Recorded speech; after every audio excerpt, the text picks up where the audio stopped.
Julle kan vir my slaan blaai na 2 Korintiërs 3 vers 7 tot 18 toe waar ons gaan uitlees vanoggend. En ek gaan lees vir ons uit die 53 vertaling uit. Julle kan my net 'n indikasie gee as julle daar is.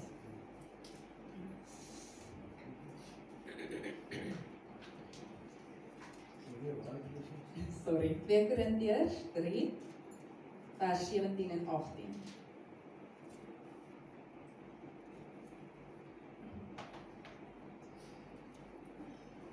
Nee, okay. Ons lees uit, ek sal vir julle lees uit die Afrikaans 53 vertaling uit en dit sê hierso: Die Here is die Gees en waar die Gees van die Here is, daar is vryheid. En terwyl ons almal met onbedekte gesig soos in 'n spieël die heerlikheid van die Here aanskou, word ons van gedaante verander na dieselfde beeld, van heerlikheid tot heerlikheid as deur die Here wat die Gees is. So, as ons kyk na vers 18 vanoggend, dit is ons kernvers van vanoggend se boodskap. Maar voordat ons verder aangaan, kom ons sluit net die oor, dan vra ons die Here om die woord te kom seën. Vader, ons wil kom en dankie sê dat ons vanoggend hier kan wees, Vader. Vader, dat ons net in die teenwoordigheid kan ingaan, Vader, as familie, so saam in eenheid, Vader. Vader, ons kom vra dat U ons help vanoggend, Vader, dat ons vanoggend op U gefokus sal wees, Vader. En Vader, dat ons harte oop en ontvanklik sal wees, sodat die saad wat uitgaan, Vader, op goeie grond sal val, sodat ons vrug sal dra op die regte en die bestemde tyd. In Jesus Christus naam alleen. Amen. Okay, nou, om net vinnig 'n punt in die kernvers vanoggend te sit. Ek wil begin vanoggend deur om by die heel begin te begin. So dis al die pad in Genesis 1. So julle kan my slang blaai daar Genesis 1 toe. Ek gaan vir ons lees uit Genesis 1 vers 26 en 27 uit die 83 vertaling. En dit staan hierso: Toe het God gesê, kom ons maak die mens as ons verteenwoordiger, ons beeld, sodat hy kan heers oor die vis in die see, die voëls in die lug, die magdiere, die wilde diere en al die diere wat op die aarde kruip. God het die mens geskep as sy verteenwoordiger. As beeld van God het hy die mens geskep. Man en vrou het hy hulle geskep. So, dit wat hier oorgedra word is 'n baie duidelike boodskap. God is besig om vir ons 'n baie duidelike ding te sê. En hy is besig om vir ons te sê hierso dat eerstens ons is in sy beeld geskape. En tweedens is hy besig om te sê dat die mens is met 'n doel geskape. Hulle is nie net geskape omdat hy eendag lus was om hulle te skape nie. Hy het hulle met 'n spesifieke doel geskape en dit is om sy verteenwoordigers te wees op die aarde. Maar as ons kyk na alles wat gebeur het in die tuin van Eden, die sondeval en al hierdie dinge wat ons nou kyk wat daar gebeur het, die groot vraag is eintlik, het dit verander? Het die doel waarmee God ons geskape het verander as gevolg van al hierdie dinge wat gebeur het, al hierdie negatiewe dinge? En vir ons om daai antwoord te kry, moet ons gaan kyk wat het gebeur in die tuin van Eden. So, om te begin by die begin, Adam en Eva het 'n verhouding gehad met God. Toe God hulle geskape het hulle 'n vaste verhouding met hom gehad. Hulle het met hom gestap, hulle het met hom gesels. Dis die tipe verhouding wat hulle met hom gehad het. En wat gebeur het is die duiwel het hulle verlei, die vrou verlei en op die einde van die dag het hulle gesondig. Hulle was ongehoorsaam en dis wat ons die sondeval noem. Nou, na die sondeval wat gebeur het is hulle het probeer wegsteek wat hulle gedoen het. Hulle het probeer wegkry van die Here af en wegsteek wat hulle gedoen het. En op die ou einde van die dag het God hulle uit die tuin van Eden uitgestuur. En nadat hy hulle uit die tuin van Eden uitgestuur het, was daar ook vloeke geplaas op die mens. Ons lees van die vloeke in Genesis 3 vers 16 en 17. Ek gaan nou nie daarby stil staan vanoggend nie, maar om net voorbeelde te noem, die vloeke wat geplaas word op die vrou, een van dit naamlik is dat sy moeilik geboorte gaan gee. Dit gaan nie 'n maklike ding wees vir vrou om 'n kind te baar in hierdie lewe in. En dan die man gaan moet hard werk om te kan eet. Hy gaan moet hard werk om vir sy familie te sorg, vir sy vrou te sorg. Dit is net 'n paar van die vloeke wat op hulle geplaas is. Nou, as ons kyk na al hierdie dinge wat gebeur het, dan is dit duidelik dat die doel waarvoor God die mens geskape het nooit verander nie. Dit is nooit weggeneem nie. God het nooit van plan verander nie.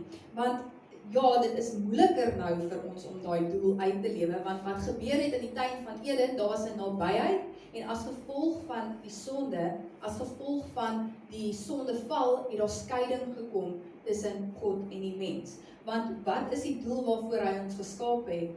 Om verteenwoordigers van hom te wees op hierdie aarde.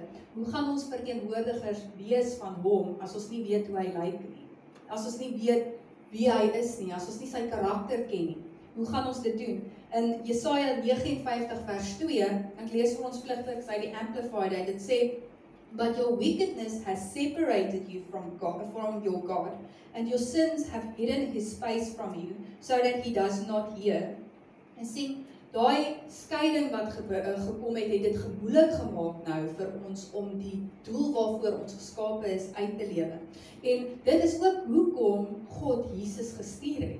Dit is hoekom God besluit het om sy enigste gebore seun te stuur, om vir ons aan 'n kruis te sterf, om vir ons 'n offer te wees, om die wet te kom volbring, sodat daai skeiding gevul kan word.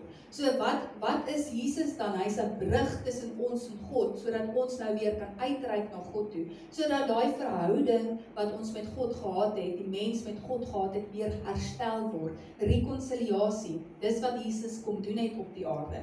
Nou as ons kyk na 2 Korintiërs 5 vers 18, ek lees dit net ligteliks vir ons uit die Amplified, "But all these things are from God, who reconciled us to himself through Christ, making us acceptable to him, and gave us the ministry of reconciliation, so that by our example we might bring others to him." Sien, ons het nou 'n doel waarmee ons geskaap is. Ons is geskape om sy verteenwoordigers te wees. Maar ons het nou nog iets bygekry, ons het die voorbeeld gekry van Jesus Christus. So ons het nou, soos wat hy die ministerie van rekonsiliasie op die aarde uitgeleef het, nou het ons daai selfde ministerie ontvang. So ons is gemaak om sy verteenwoordigers te wees, en dan om die rekonsiliasie ministerie uit te lewe op hierdie aarde, om mense na God toe te bring, soos wat Jesus mense na God toe gebring het. Numeri 23 vers 19 sê vir ons, God is nie 'n mens dat hy sou lieg nie, 'n mens dat hy van gedagtes sou verander nie. Sou hy iets sê en dit nie doen nie, iets beloof en dit nie uitvoer nie. So dit kom antwoord ons vraag, het dit verander, het ons doel verander op die aarde? Glad nie. Want God het geweet dat ons is met 'n doel geskape. Hy sou dit nooit verander het nie, want hy verander nie van gedagte nie. Inteendeel, hy het iets gedoen, sodat die doel waarvoor ons geskape is, nog steeds kan geskied. Sodat ons nog steeds dit kan uitlewe en kan wees wie ons is op hierdie aarde, wie hy ons gemaak het om te wees. Sy verteenwoordigers. Jy sien, ons moet op 'n plek kom in ons lewe, wat ons onsself moet sien as verteenwoordigers van God. Want baie keer wat met ons gebeur as Christene, ons voel nie goed genoeg nie. Ons voel dat ons kan dit nie doen nie. Ons voel dat ons is net eenvoudig nie goddelik genoeg nie rein genoeg nie. En dit keer ons om te doen wat ons moet doen. Dit keer ons om te doen wat die Here ons geskaap het om te doen. Maar op die ou einde van die dag moet ons onsself sien soos wat God ons sien. En dit is ook hoekom die tema van vanoggend se boodskap is die spieelbeeld van God se heerlikheid. Nou as ons teruggaan na die kernvers van vanoggend toe, 2 Korintiërs 3 vers 18.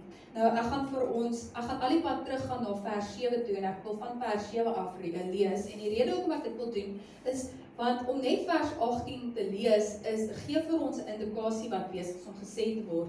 Maar die oomblik wanneer ons teruggaan en van vers 7 af lees, maak dit hierdie prentjie net vir ons meer duidelik en dit maak dit net vir ons meer oop. So as ons kyk na 2 Korintiërs 3 vers 7, ek lees ons uit die Afrikaanse 83 uit. Dit sê, die wet wat in letters op klip gegraveer is, het in heerlikheid gekom.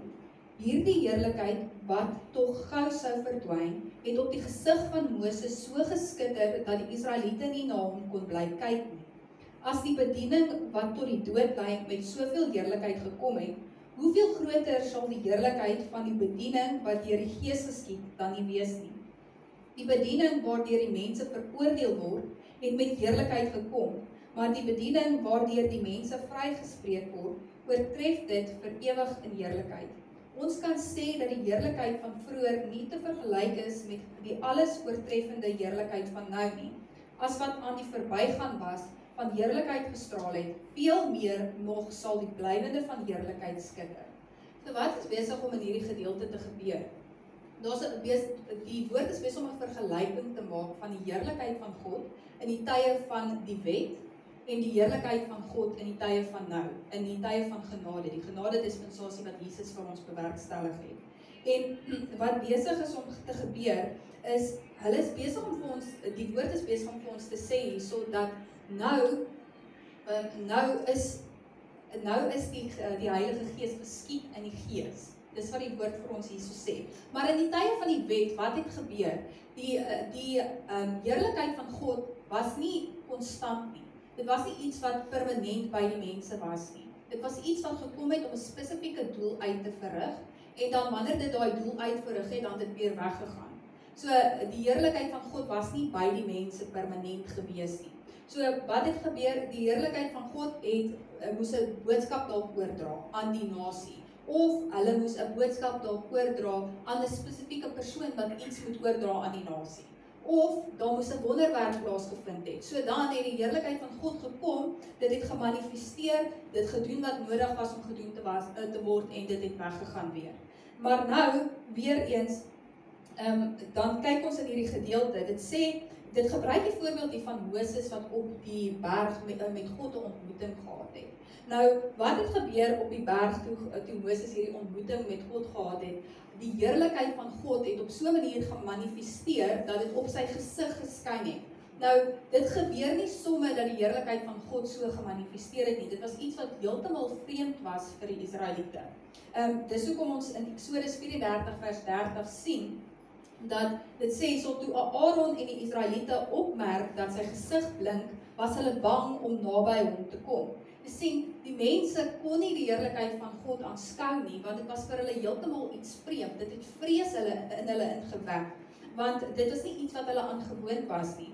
En die woord sê nou weer eens dat die heerlikheid van God is nou geskied in die Gees. So nou is dit nie iets wat net kom vir 'n spesifieke doel en dit gaan weer weg nie. Dit beweeg saam met ons, dis in ons, dit omring ons. Ons beweeg nou saam met die heerlikheid van God. So dis nou iets wat blywend is, nie iets wat kom en gaan weer nie. Nou as ons verder kyk in 2 Korintiërs 3 vanaf vers 12 af, sê dit, omdat ons hoop hierop gevestig is, tree ons met groot vrymoedigheid op. Ons is nie soos Moses wat sy gesig met 'n sluier toegemaak het nie. Dit moes hy doen om te verhinder dat die volk van Israel sou sien dat die ligglans aan die verdwyn was.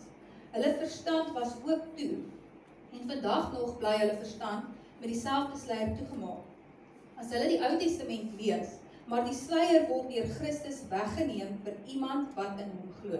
Nou, as ons kyk na die woord sluier hierso, toe die heerlikheid van God gemanifesteer het op Moses se gesig, moes hy 'n sluier gevat het, 'n doekie gevat het om sy gesig toe te maak, want hulle wou nie rondom hom wees nie. Hulle wou nie dit aanskou nie, so hy moes dit fisies toemaak. En die sluier hierso wat Moses se gesig toemaak, is 'n tipologie van die voorhangsel wat in die tempel gehang het. Nou, hoe die tempel daai tyd gewerk het, is jy het gegaan om 'n dier te gaan offer wat jy gekoop het of wat jy gevang het wat rein was, en jy het na 'n hoofpriester toe gaan wat ook rein gemaak was, wat vir jou dan ingaan in die heiligste van heiligste wat deur hierdie voorhangsel was. So net daai persoon wat spesifieke rituele deurgegaan het, kon in die heerlikheid van God ingaan en in die heiligste van heiligste. So daai voorhangsel was die skeiding wat mense teen God geskei het. En net so is die sluier die skeiding wat tussen Moses en God en dan die Israeliete die skeiding gebring het. Nou, as ons kyk in Matteus 27 vers 51, sê dit, op daardie oomblik het die voorhangsel van die tempel van bo tot onder middeldeur geskeur. Die aarde het geskit en die rotse het uitmekaar gebars. Jy sien, wat het gebeur toe Jesus sy laaste asem uitgeblaas het? Hy het 'n woord gesê, hy het gesê dat dit is volbring. En toe hy dan sy laaste asem uitgeblaas het en gesterf het daar 'n aardbewing gekom. En toe daai aardbewing gekom het, wat het gebeur? Die voorhangsel, die skeiding wat tussen God en mens was, het middeldeur geskeur. So dit is 'n fisiese voorbeeld van wat gebeur het met die skeiding tussen ons en God, wat Jesus gekom het om te doen, om daai skeiding te kom vul. Nou as ons verder lees in 2 Korintiërs 3 vanaf vers 15 af sê dit, maar vandag nog elke keer as die wet van Moses voorgelees word, is daar 'n sluier oor hulle verstand. Want Moses sê die skrif egter, elke keer as hy hom na die Here wend, word die sluier weggeneem. Die Here beteken hier die Gees, en waar die Gees van die Here is, daar is vryheid. Ons almal weerspieël die heerlikheid van die Here, want die sluier is van ons gesig af weggeneem. Ons word al meer verander om aan die beeld van Christus gelyk te word. Die heerlikheid wat van ons uitstraal neem steeds toe. Dit doen die Here wat die Gees is. So weer eens gaan hierdie gedeelte aan om die vergelyking te maak tussen Moses en die tyd van Moses en die tyd van na Jesus en dit wat hy kom bewerkstellig het. En dit gee vir ons die vergelyking van iemand wat in die wet gelewe het, wat 'n sluier oor hulle oë gehad het, en dan kom die gedeelte en dit sê vir ons, iemand wat nou nie die Here ken nie, het ook 'n sluier oor hulle oë. En hoekom is dit? Want Jesus het nou mos die genade dispensasie bewerkstellig. Hy die sluier weggeneem, hy die voorhangsel laat skeer, maar tog moet ons kies om die Here aan te neem. Ons moet die keuse maak om die Here aan te neem. En wat gebeur wanneer ons die Here aanneem, dan vat hy daai sluier weg. Daai sluier word weggeneem. So ons is dan nie meer blind vir die heerlikheid van God nie. As ons kyk in Efesiërs 1 vers 13, dan sê dit vir ons dat die oomblik wanneer ons ons harte vir die Here gee, dan word ons verseël deur die Heilige Gees van belofte. So dit is presies wat hier in Korintiërs vir ons besig is om verduidelik te word. Dat die oomblik wat ons die Here aanneem as ons verlosser en saligmaker en ons harte vir hom gee, dan word ons verseël deur die Heilige Gees.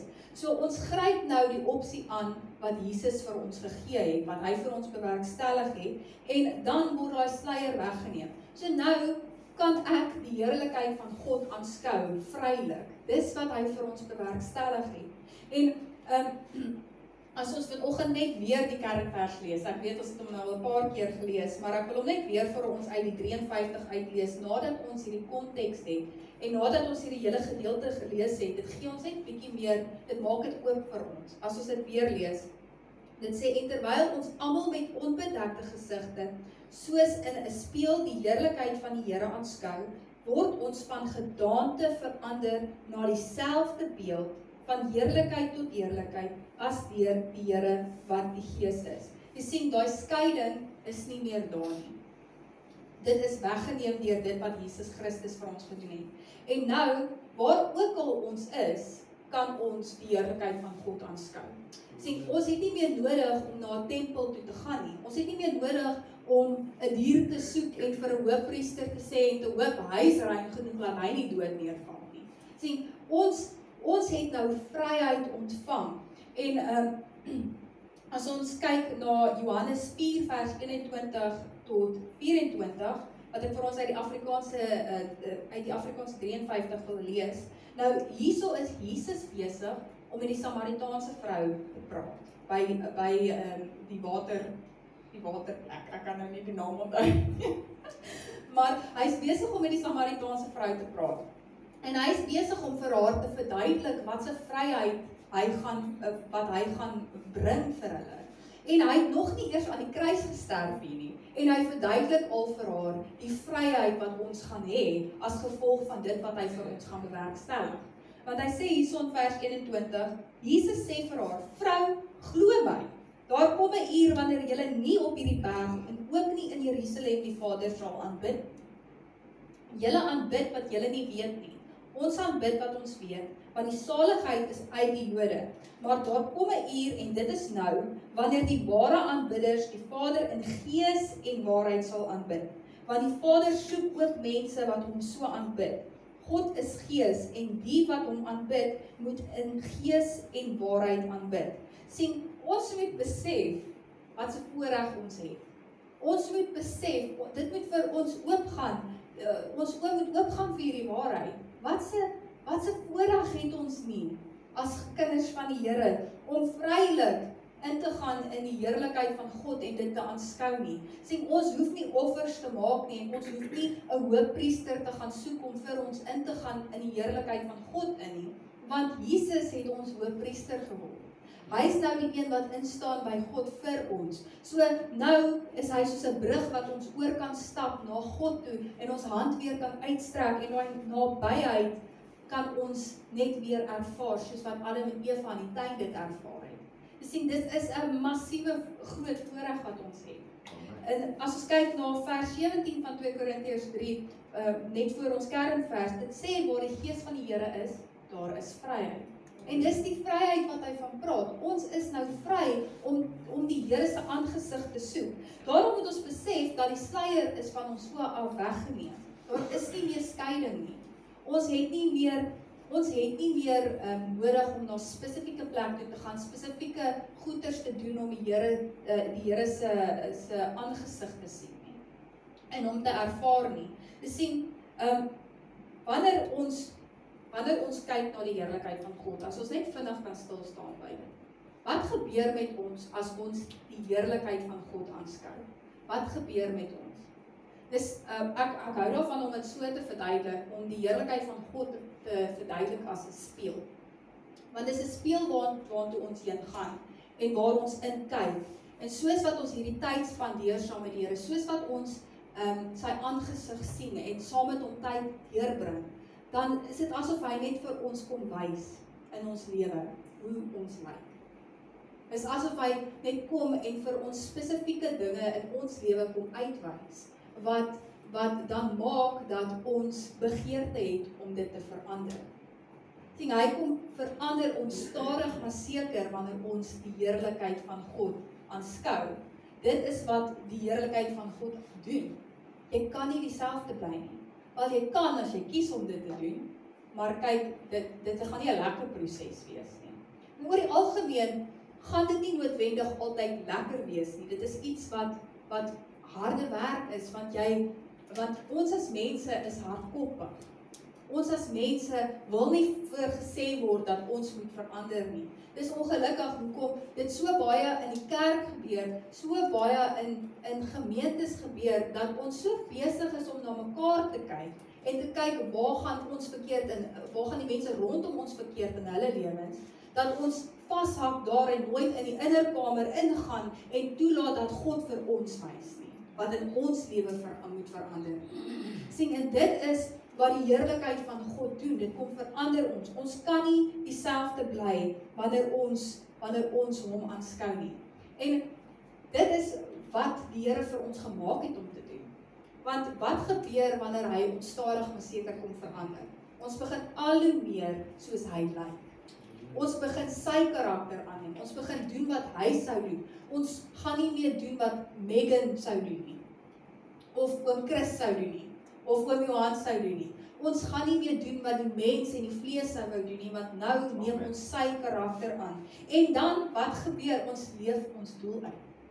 Ons leef die rede hoekom ons geskape is uit. Jy sien, baie mense is so besig om te soek na hoekom het die Here my geskape? Wat is my doel op hierdie aarde?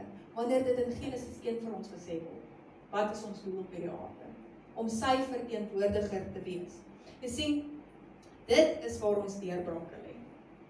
In ons innerkamer. Wanneer ons besig is om tyd te spandeer saam met die Here. Dit is waar ons vryheid lê. Dit is waar ons vrede en ons vreugde vandaan kom. Is in daai plek wanneer ek op my knieë is en wanneer ek die heerlikheid van God aanskou. Ek sien, ek wil vir julle 'n geheim vertel vanoggend. Eintlik nie so groot geheim nie, maar gaan julle anyway sê. Jesus het die oorwinning behaal. Amen. Hy het dit bewerkstellig. Hy het dit klaar gedoen vir ons. En nou wat? Ons het deel daaraan.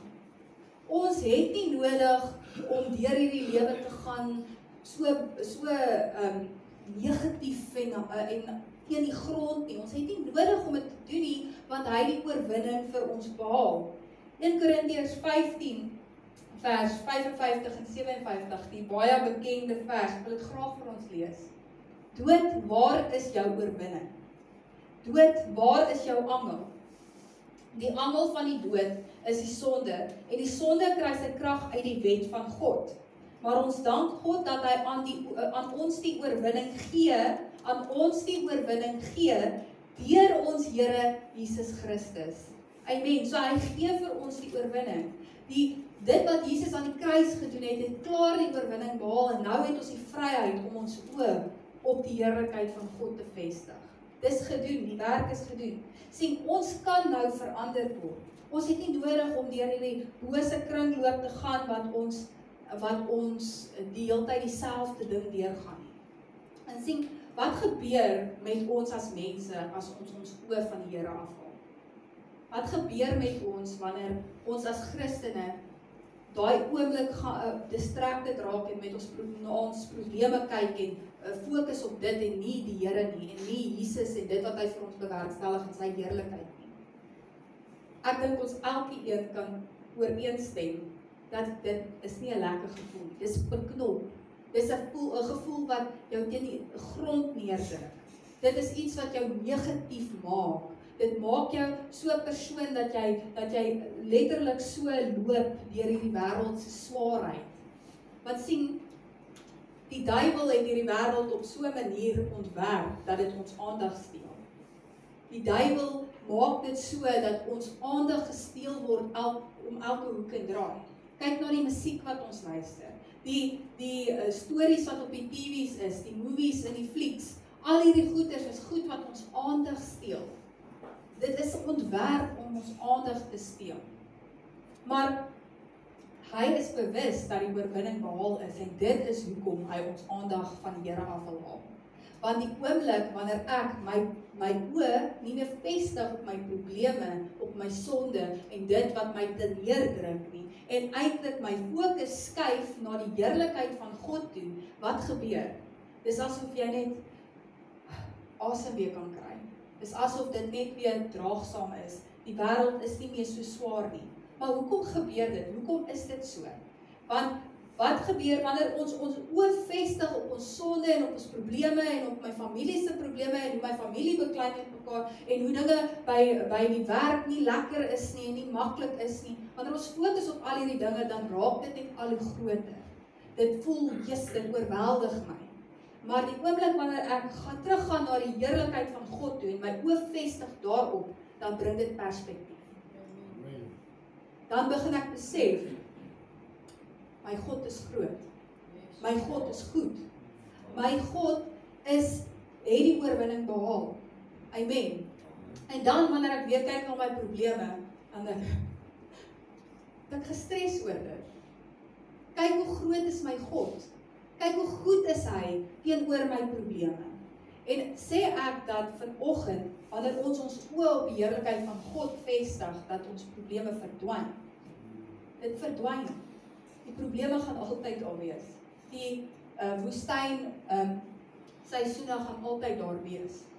Maar as ons op 'n plek beweeg, dat ons die hele tyd ons oë op die heerlikheid van God vestig, dan bewerkstellig dit daai vryheid wat 2 Korintiërs 3 vers 17 van praat. Want daar is 'n vryheid daarin om in hierdie lewe te lewe, om deur die omstandighede te gaan en te weet met sekerheid, my God is groot en my God is goed. Daar is 'n sekerheid daarin. En dan, wanneer ek hierdie dinge beleef, dan weet ek, dis moeilik. Maar God het my. En omdat hy my het, gaan ek deur dit kom. En as ek nie deur dit kom nie, weet ek waar ek gaan. Amen. Dit is die sekerheid en die vryheid wat Jesus vir ons bewerkstellig het. Ek wil graag afsluit met Hebreërs 12 vers 1 tot 3, ekskuus. Okay. Ek gaan vir ons lees uit Afrikaanse 83 uit, ekskuus. En sê, so terwyl ons dan so groot skare geloofsgetuienis rondom ons het, laat ons elke las van ons afgooi. Ook die sonde wat ons so maklik verstrik. En laat ons die wedloop wat vir ons voorlê, met volharding hardloop, die oog gefestig op Jesus, die begin en volëinder van die geloof, terwille van die vreugde wat vir hom in die vooruitsig was. Het hy die kruis verduur, sonder om vir die skande daarvan terug te dink. En hy sit nou aan die regterkant van die troon van God. Hou hom voor oë wat so 'n vyandige optrede van die sondaars teen hom verdraai. dan sal julle nie geestelik moeg word en uitsag nie. Ekskuus. Maar ek praat nou die waarheid. Dit is baie keer moeilik om die waarheid te praat. Amen. So, okay. So as ons kyk na hierdie gedeelte, en ek wil klem lê op vers 2. Dit sê so, die oog gefestig op Jesus, die begin en volëinder van ons geloof, ter wille van die vreugde wat vir hom in die vooruitsig was. Wat was die vreugde wat vir hom in die vooruitsig was? Ons. Dat ons weer vryheid sal hê. Dat ons weer daai oorwinning kan hê wat hy vir ons bewerkstellig deur dit wat hy doen vir ons. Ons sien die oomblik wanneer ons oë van Jesus afhaal en ons oë van die heerlikheid van God afhaal, dan raak ons nie net ons raak nie net fisies moeg nie, want die wêreld kan 'n mens uitvee, maar ons raak geestelik moeg. Want dit is waar ons krag vandaan kry, in die innerkamer op ons knieë. Dis waar ons deurbrake is. Maar die oomblik wanneer ek weer my oë op Jesus plaas, dan bring dit perspektief en dit gee my 'n vreugde bo alle vreugdes. En dit gee my oorwinning waarin ek kan wandel. Weereens, ons as kinders van die Here het nie nodig om teen die grond te lewe nie. Ons kan lewe met die sekerheid in ons harte dat Jesus het dit gedoen. En omdat hy dit gedoen het, is ek gebless met 'n vryheid wat ander nie sal weet totdat hulle Jesus ontmoet nie. Amen. Nou ek wil julle graag bemoedig hiermee, net om op te som. Jesus het die oorwinning behaal, so die sluier is van ons oë af weggeneem. Lewe op 'n manier wat jy nie jou oë van God afhaal nie, sodat ons in die oorwinning kan lewe wat hy vir ons bewerkstellig het, sodat ons nie nodig het om teen die grond te lewe nie. Amen. Kom ons sluit ons oor, dan sluit ek ons af. Vader, ons wil net kom en dankie sê vir u liefde en u genade. Vader, dankie dat ons kan weet wat u vir ons gedoen het.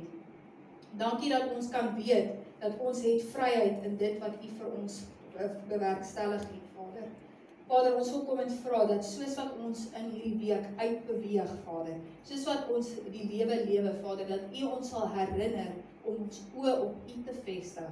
Dat u ons sal herinner, Vader, om te doen wat u wil hê ons moet doen, om u speelbeeld, u verteenwoordigers op hierdie aarde te wees, om ons doel uit te lewe, Vader, en dit te doen wat u vir ons voorgeskaap het om te doen. Vader, ons vra dat u ons veilig sal hou, Vader, dat u ons sal spaar vir volgende week wanneer ons weer by mekaar kom, Vader. En Vader, dat daar getuienisse sal kom, Vader, volgende week. Vader, dat daar mense sal kom wat 'n oorwinning gelewe het hierdie week, Vader. En deurbrake gesien het, Vader. En dinge sal sien hierdie week, Vader, omdat hulle oë op u vestig. Vader, ons dankie daarvoor in Jesus Christus naam alleen. Amen.